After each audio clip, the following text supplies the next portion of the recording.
शरण गुरु के digital class में आप सभी का स्वागत है। मैं डॉक्टर प्रकाश मिश्रा। आज मैं वर्ग दसम के लिए संस्कृत विषय में कारक प्रकरण को पढ़ाने जा रहा हूँ, जो हमारे बच्चों के लिए बहुत उपयोगी सिद्ध होगा। तो कारक के जब हम पढ़ते हैं तो सबसे पहला है कि कारक के कितने भेद होते हैं। व्याकरण की दृष्टि से कारक के आपके 6 भेद हो गए, जिसको श्लोकबद्ध किया गया कि कर्ता कर्म कर्णंच संप्रदाने तथैव च आपादानाधिकरणम च कारकानि षट्।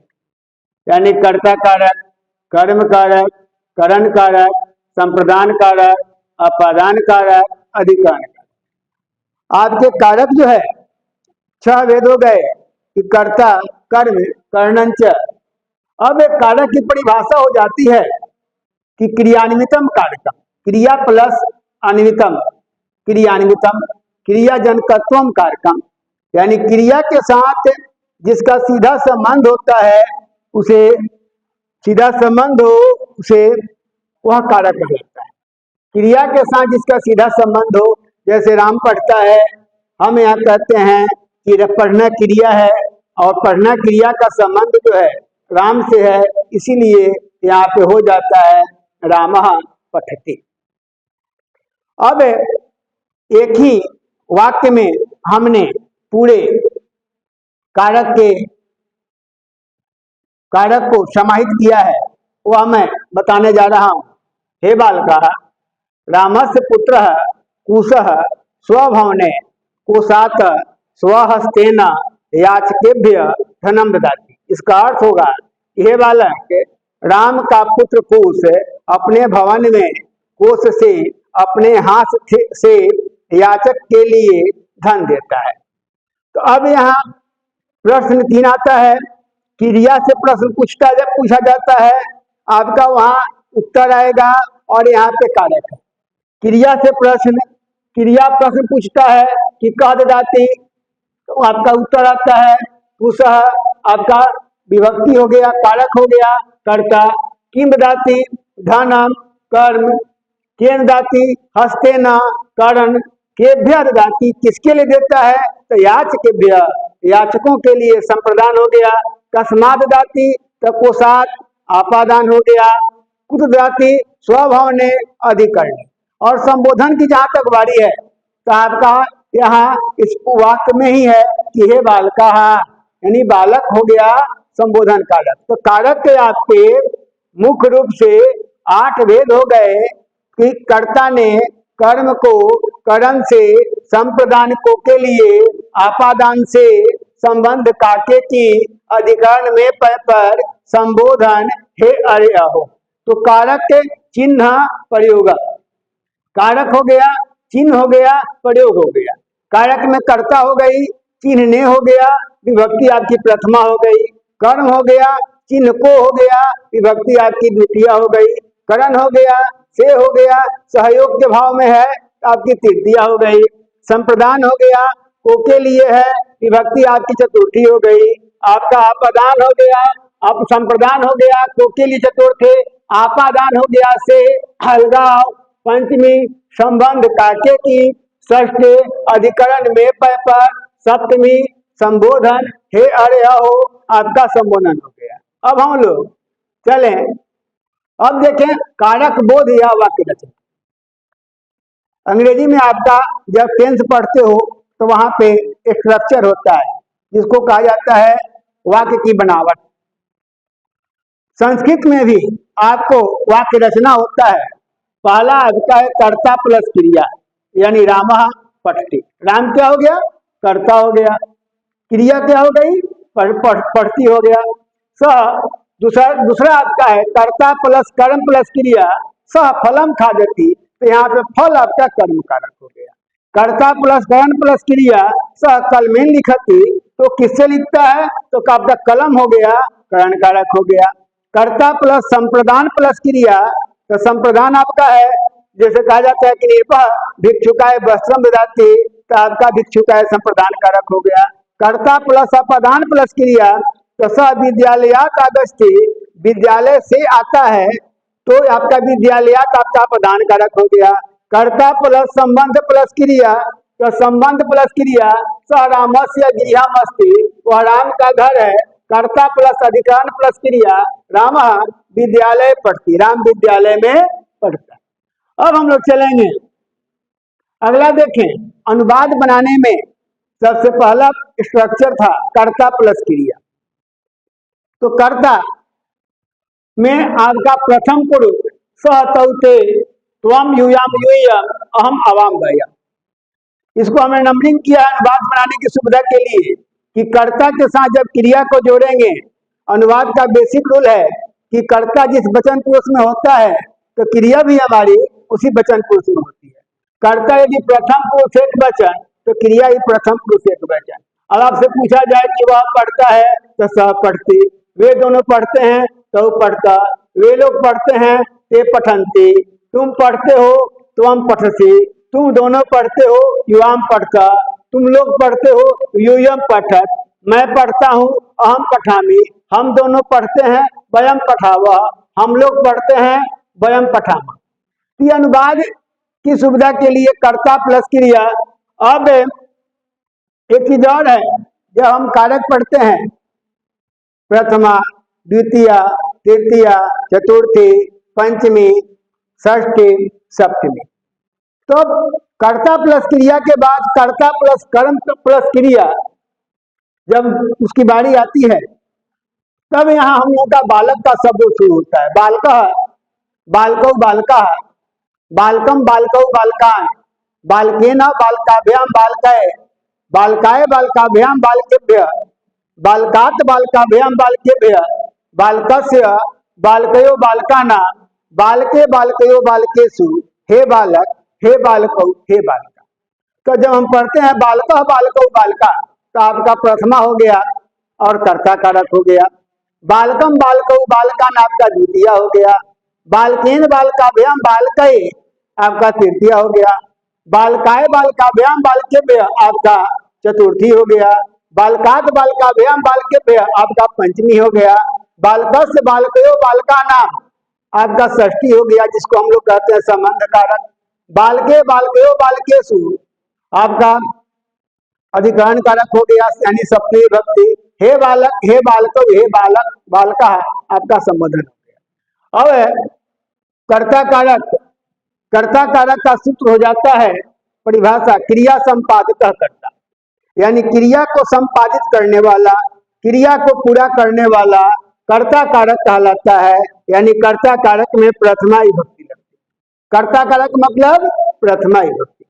तो कर्ता कारक यानी वह पढ़ता है, सह पढ़ती, तुम लिखते हो तो हम लिखते। कर्ता कारक में कौन विभक्ति? प्रथमा।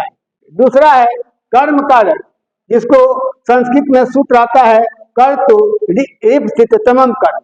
इसको हमने तोड़ दिया है कि कर्तो प्लस ईप्सित प्लस तमम प्लस कर्म। कर्तु मतलब कर्ता, ईप्सित मतलब अभीष्ट, तमम काम जिसको अकर्म कर्म कारक, यानी कर्ता अपनी क्रिया द्वारा जिसको प्राप्त करना चाहता है वह कर्म कारक कहलाता है। कर्ता अपनी क्रिया द्वारा, जैसे आपका अनुवाद यहाँ है स फलम खादति, तो अब यहाँ पूछा जाए कि वह क्या खाता है, तो फल खाता है। प्रश्न करते हैं तो उसका उत्तर जो है सटीक चला आता है।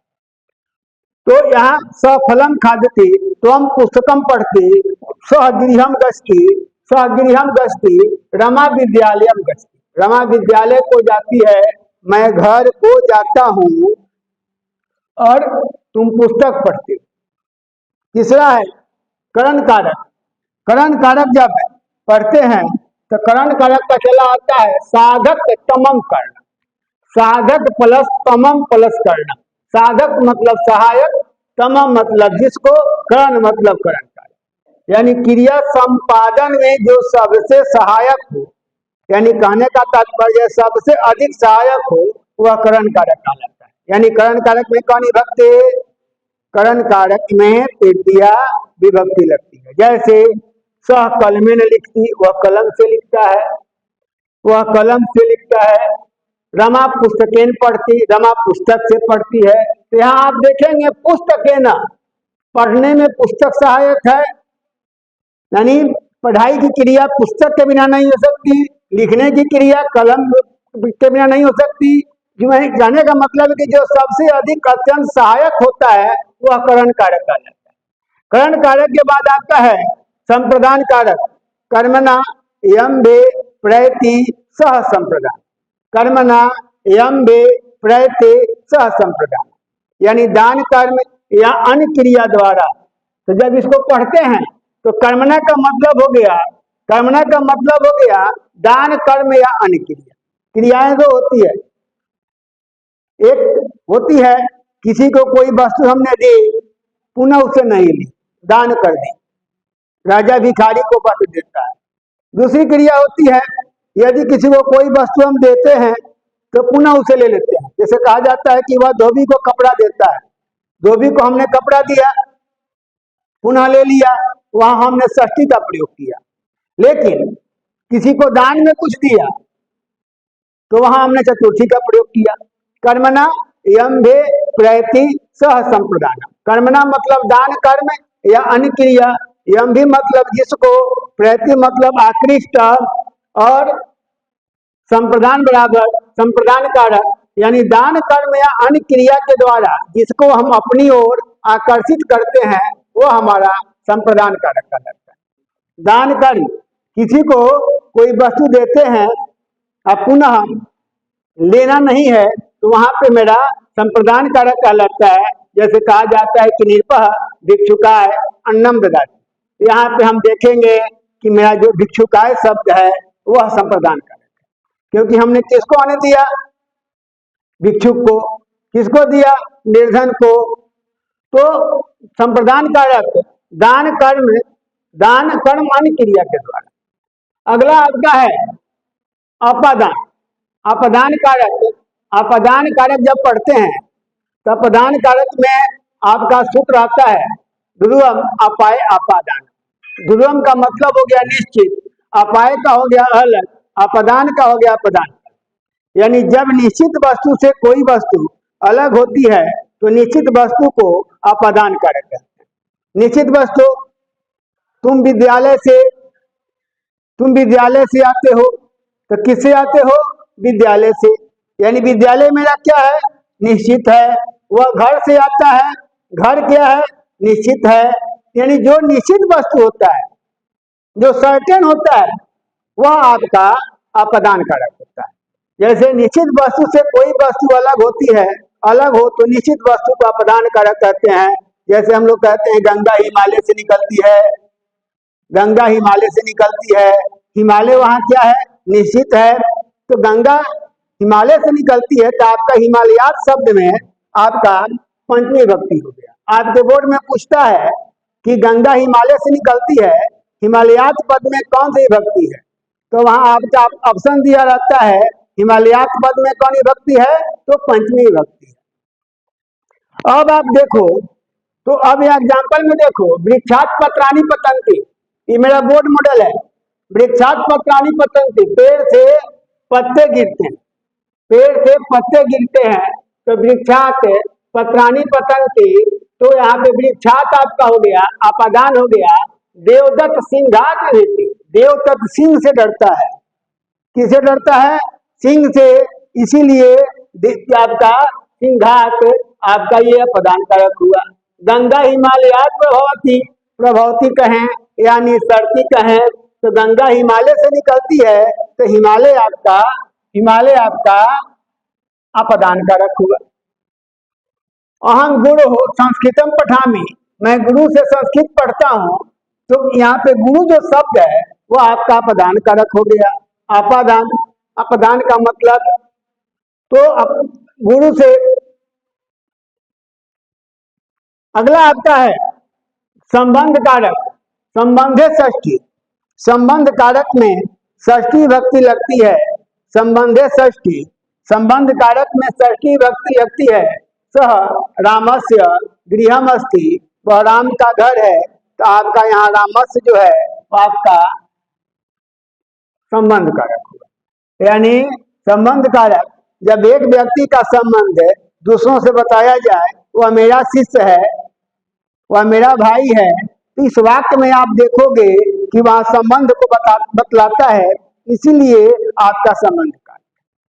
तो संबंध कारक के बाद आपका है अधिकरण कारक, जिसको हम लोग कहते हैं आधारोधिकरणम, यानी आधार को अधिकरण कारक कहते हैं तथा सप्तमी विभक्ति लगती है। इसको कहते हैं हम लोग सगृह बस्ती, वह घर में रहता है। रमा विद्यालय पठती, रमा विद्यालय में पढ़ती है। तो आप देखोगे कि आधार को अधिकरण कारक, जो आधार होता है आधारोधिकरण। तो यहाँ पे रमा विद्यालय में पढ़ती है, तो रमा कहाँ पढ़ती है? तो विद्यालय में। वह कहाँ रहता है? घर में। तुम कहाँ पढ़ते हो? विद्यालय में। कहने का मतलब है कि जब हम कारक के सीता बने बस्ती, सीता वन में रहती है, सीता बने बस्ती, तो यहाँ वन क्या है? अधिकरण कारक है। विद्यालय क्या है? अधिकरण कारक है। गृह क्या है? अधिकरण कारक है। जब कारक को देखते हो तो एक चीज बेसिकली जान जा कि बालक शब्द रूप होता है। बालका बालकौ बालका, बालकम बालकौ बालकान, बालकेन बालकाभ्याम बालकै, बालकाय बालकाभ्याम बालकेभ्य, बालकात बालकाभ्याम बालकेभ्य, बालकस्य बालकयो बालकानां, बालके बालकयो बालकेषु, हे बालक, हे बालकौ, हे बालका। तो बालका बालकौ बालका आपका प्रथमा हो गया, बालकम बालकौ बालकान आपका द्वितीय हो गया, बालकेन बालकाभ्याम बालकै आपका तृतीय हो गया, बालकाय बालकाभ्याम बालकेभ्य आपका संप्रदान कारक यानी चतुर्थी विभक्ति हो गई, और बालकात बालकाभ्याम बालकेभ्य अपदान कारक हो गया, बालकस्य बालकयो बालकानां संबंध कारक हो गया, बालके बालकयो बालकेषु अधिकरण कारक हो गया। हे बालक, हे बालकौ, हे बालका, यानी कहने का मतलब है कि जितना पुल्लिंग शब्द अकारांत है वह बालक पे चलेगा। दूसरा आपका आता है शब्द रूप में, क्योंकि जब हम कर्ता प्लस क्रिया के बाद आगे बढ़ते हैं, कर्म कारक, करण कारक, संप्रदान कारक, अपादान कारक, अधिकरण कारक, संबंध कारक, तो वहां पे मेरा शब्द रूप ही काम करता है। लता, लते लता, लताम लते लता, लतया लताभ्याम लताभि, लतायै लताभ्याम लताभ्य, लतायः लताभ्याम लताभ्य, लतायः लतयो लतानां, लतायाम लतयो लतासु, हे लते, हे लते, हे लता। तो बालक शब्द अकारांत है, लता शब्द आकारांत है, और फल शब्द नपुंसकलिंग। फल शब्द में देखिएगा तो फलम फले फलानी, फलम फले फलानी, बाकी सब आपका चलेगा बालक के आधार पर। फलेन फलाभ्याम फले, फलाय फलाभ्याम फलेभ्य, फलात फलाभ्याम फलेभ्य, फलस् फलयो फलानां, फले फलयो फलेषु, हे फल, हे फलम, हे फले, हे फलानी। कहने का मतलब है कि बालक, लता और फल, यह तो आपका कर्ता प्लस क्रिया के बाद जो कर्म है, करण है, संप्रदान है, आपादान है, अधिकरण है, उस पर हो गया। लेकिन जब हम कर्ता प्लस क्रिया से जोड़ते हैं, कर्ता प्लस क्रिया से जोड़ते हैं, तो यहाँ पे हम आवे कर्ता प्लस क्रिया, तो कर्ता प्लस क्रिया से जोड़ने के बाद आपका कर्ता के साथ क्रिया का जब आगमन होता है तो वहां पे आपका लकार हो जाते हैं, जो आपके लकार हो जाते हैं, लट लकार, लंग लकार, लीट लकार, लोट लकार, विधिलिंग लकार। लट लकार तीत अंते सीथथ आमी आवा, तीत अंते सीथथ आमी आवा, पठती पठता पठंती, पठसी पठता पठत, पठामी पठावा पठामा। आपको याद यही करना है केवल, तीत अंति सीथथ आमी आवा। दूसरा आपका आता है अपठतामन अहतम त अम अ, अपठत अपठताम अपठन, अपठ अपठतम अपठत, अपठम अपठाव अपठान। यानी कि हम लोग का लंग लकार है, भूतकाल है, जिसको हम लोग पास्ट टेंस कहते हैं। लट लकार को हम लोग प्रेजेंट टेंस कहते हैं, यानी वर्तमान काल कहते हैं। तीसरा आपका आता है लीट लकार भविष्यत काल, पठिष्यति पठिष्यत पठिष्यन्ति पठिष्यसि पठिष्यथ पठिष्यत पठिष्यामि पठिष्याव पठिष्याम। यानी स्यतः स्यति स्यतः स्यन्ति स्यसि स्यथ स्यत श्यामी श्याव श्याम। स्यति पठिष्यति। फिर आपका हो गया लोट लकार तूता मंतु हितम त अनियावाम। यानी पठतु पठताम पठन्तु पठ पठतम पठत पठानी पठाव पठन। विधिलिंग हो गया एतेताम हेयु पठेत पठताम पठेयु पठे पठेतम पठेत पठेयम पठेव पठे पठेत पठताम पठेयु। तो विधि लकार कितने हो गए? ऐसे आपको अनुवाद के लिए 5 लकार जानना है कि लट लकार, लंग लकार, लिट लकार, लोट लकार, विधिलिंग लकार। तो अब यहाँ लकार में सीधा देखेंगे कि सतौते सतौते त्वम यूयाम यूयम अहम अवाम वयम सतौते। तो अब यहाँ पे स के साथ ती तो पठती, तौ के साथ पठता, ते के साथ पठन्ति, त्वम के साथ पठसी और युवाम के साथ पठता, यूयम के साथ पठत, अहम के साथ पठामी, अवाम के साथ पठाव, वयम के साथ पठाव। तो ये अनुवाद का मेन है कि अनुवाद का बेसिक रूल को जानना कि कर्ता जिस वचन कोश में होता है तो हमारी क्रिया भी उसी वचन कोश में होती है। और यही देखना है कि नंबरिंग से आपका जैसे 1 नंबर कर्ता हो गया तो क्रिया भी आपका 1 नंबर आया, 2 नंबर आपका क्रिया कर्ता हो गया तो 2 नंबर क्रिया भी आया, 3 नंबर कर्ता हो गया 3 नंबर क्रिया आया। तो त्वम जो है आपका 4 नंबर है तो आपका क्रिया 4 नंबर आया। या युवाम है तो ये 5 नंबर आया, यूयम है आपका 6 नंबर आया, अहम है 7 नंबर है तो 7 नंबर आया। कहने का मतलब कर्ता के अनुसार से हम लोग क्रिया को कर देंगे। तो कारक जो है, कारक में बेसिकली आपका शब्द रूप और धातु रूप की अहम भूमिका है। जैसे हम लोग पढ़ते हैं, अभी आपको हमने पठ धातु पढ़कर सुनाया। तो पठ धातु 5 लकार में याद करना होगा, 5 लकार में आपको अभ्यास करना होगा। और शब्द रूप में बालक, लता और फल। कई परीक्षा में पूछ देता है कि बालक का 5वीं विभक्ति ऑप्शन दे देगा, आपको बताना है वहां तो बालकार। एक अनुवाद बालक शब्द को याद करने के लिए आपको बालक में अ है तो जितना अकारांत पुल्लिंग है सबको एक बार, जैसे बालका बालकौ बालका, राम रामौ रामा, बालकम बालकौ बालकान, रामम रामौ रामान, बालकेन बालकाभ्याम बालकय, रामेन रामाभ्याम रामय, बालकाय बालकाभ्याम बालकेभ्य, रामाय रमाभ्याम रामेभ्य, बालकात बालकाभ्याम बालकेभ्य, रामात रमाभ्याम रामेभ्य, बालकस्य बालकेयो बालकानाम, रामस रामयो रामानाम, बालके बालकेयो बालकेषु, रामे रामयो रामेषु, हे बालक हे बालको हे बालका, हे राम हे रामौ हे राम। तो बालक, लता और फल और पठ धातु मेनली आपको याद करना पड़ेगा। और कारक के बाद तब आपको समास समझ में आएगा। जब तक आपको शब्द रूप धातु रूप का उचित ज्ञान नहीं होगा तब तक समास आपको समझ में नहीं आ सकता। इसीलिए आपको ये शब्द रूप याद रखना पड़ेगा।